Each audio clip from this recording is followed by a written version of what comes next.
Radhe Radhe. Brajdham channel में आप सबका स्वागत है। आप रसपान कर रहे हैं माघ मास के महात्म की कथाओं का। आज मैं माघ मास के महात्म के चौथे अध्याय की कथा आपको सुनाने जा रही हूँ।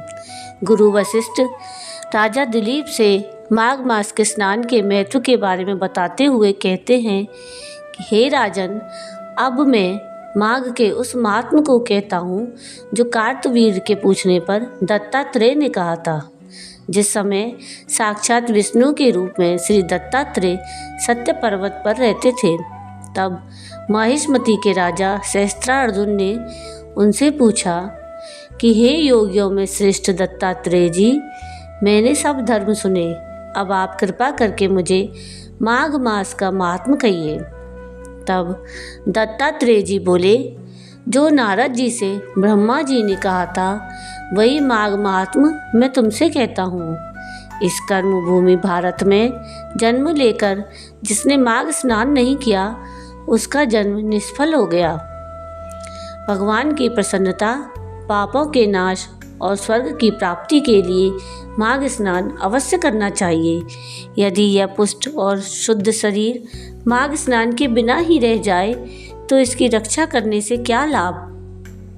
जल में बुलबुले के समान, मक्खी जैसे तुच्छ जंतु के समान यह शरीर माघ स्नान के बिना मरण समान है।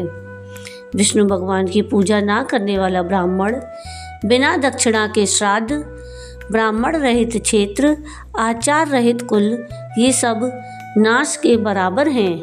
गर्व से धर्म का, क्रोध से तप का और गुरुजनों की सेवा ना करने से स्त्री और ब्रह्मचारी, बिना जली अग्नि से हवन और बिना साक्षी के मुक्ति का नाश हो जाता है। जीविका के लिए कहने वाली कथा, अपने ही लिए बनाए हुए भोजन की क्रिया, शूद्र से भिक्षा लेकर किया हुआ यज्ञ और कंजूस का धन, यह सब नाश के कारण हैं। बिना अभ्यास और आलस वाली विद्या, असत्यवाणी, विरोध करने वाला राजा, जीविका के लिए तीर्थ यात्रा, जीविका के लिए व्रत, संदेह युक्त मंत्र का जप, व्यग्र चित्त होकर जप करना, वेद ना जानने वाले को दान देना, संसार में नास्तिक मत ग्रहण करना, श्रद्धा बिना धार्मिक क्रिया, यह सब व्यर्थ है। और जिस तरह दरिद्र का जीना व्यर्थ है, उसी तरह माघ स्नान के बिना मनुष्य का जीना व्यर्थ है। ब्रह्मघाती, सोना चुराने वाला, मदिरा पीने वाला, गुरु, पत्नीगामी और इन चारों की संगति करने वाला माघ स्नान से पवित्र होता है। जल कहता है कि सूर्योदय से पहले जो मुझसे स्नान करता है, मैं उसके बड़े से बड़े पापों को नष्ट करता हूँ। महापातक भी स्नान करने से भस्म हो जाते हैं। माघ मास के स्नान का जब समय आ जाता है तो सब पाप अपने नाश के भय से कांप जाते हैं। जैसे मेघों से मुक्त होकर चंद्रमा प्रकाश करता है, वैसे ही श्रेष्ठ मनुष्य माघ मास में स्नान करके प्रकाशमान होते हैं। काया, वाचा, मनसा से किए हुए छोटे या बड़े, नए या पुराने, सभी पाप स्नान से नष्ट हो जाते हैं। आलस्य में बिना जाने जो पाप किए हों, वे भी नाश को प्राप्त होते हैं। जिस तरह जन्म जन्मांतर के अभ्यास से आध्यात्मिक ज्ञान की प्राप्ति होती है, उसी तरह जन्म जन्मांतर के अभ्यास से ही माघ स्नान में मनुष्य की रुचि होती है। यह अपवित्रों को पवित्र करने वाला बड़ा तप और संसार रूपी कीचड़ को धोने की पवित्र वस्तु है। हे राजन, जो मनवांचित फल देने वाला माघ स्नान नहीं करते, वह सूर्य चंद्र के समान भोगों को कैसे भोग सकते हैं।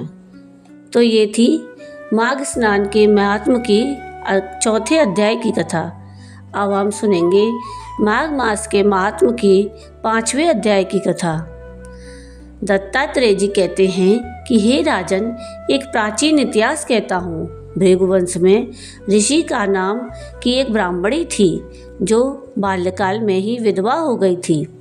वह रेवा नदी के किनारे विंध्याचल पर्वत के नीचे तपस्या करने लगी।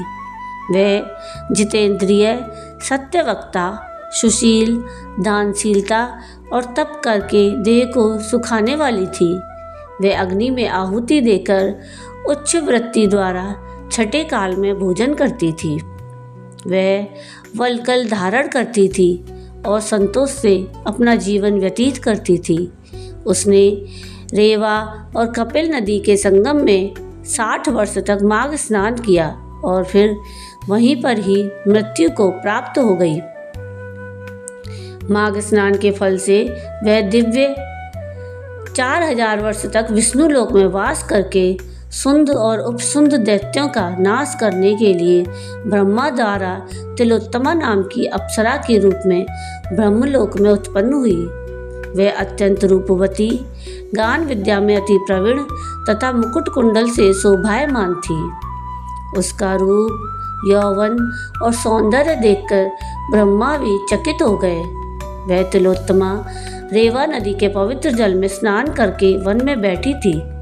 तब सुंद और उपसुंद के सैनिकों ने चंद्रमा के समान उस रूपवती को देखकर अपने राजा सुंद और उपसुंद से उसके रूप की शोभा का वर्णन किया और कहने लगे कि कामदेव को लज्जित करने वाली ऐसी परम सुंदरी स्त्री हमने कभी नहीं देखी, आप भी चलकर देखें। तब वे दोनों मदिरा के पात्र रखकर वहां पर आए जहां पर वह सुंदरी बैठी हुई थी और मदिरा के पान विहल होकर काम क्रीड़ा से पीड़ित हुए और दोनों ही आपस में उस स्त्री रत्न को प्राप्त करने के लिए विवादग्रस्त हुए और फिर आपस में युद्ध करते हुए वहीं समाप्त हो गए।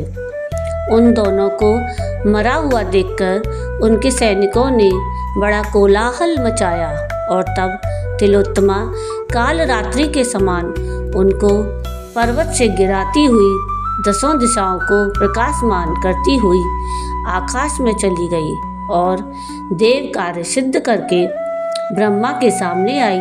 तो ब्रह्मा जी ने प्रसन्नता से कहा कि हे चंद्रवती, मैंने तुमको सूर्य के रथ पर स्थान दिया। जब तक आकाश में सूर्य स्थित है, नाना प्रकार के भोगों को भोगो। सो हे राजन, वह ब्राह्मणी अब भी सूर्य के रथ पर माघ मास स्नान के उत्तम भोगों को भोग रही है। इसलिए श्रद्धावान पुरुषों को उत्तम गति पाने के लिए यत्न के साथ माघ मास में विधि पूर्वक स्नान करना चाहिए। तो ये थी माघ मास के महात्म्य के 4थे अध्याय और 5वें अध्याय की कथा। आपको ये कथा कैसी लगी मुझे कमेंट करके ज़रूर बताइएगा और अगर आपको ये कथाएं पसंद आई हो तो प्लीज़ इनको लाइक शेयर ज़रूर कीजिएगा और प्लीज़ मेरे चैनल को सब्सक्राइब कीजिएगा और कमेंट में राधे राधे ज़रूर लिखिएगा। तो आगे के अध्याय कथा में हम सुनेंगे माघ मास के महात्म्य के 6ठे अध्याय की कथा। राधे राधे।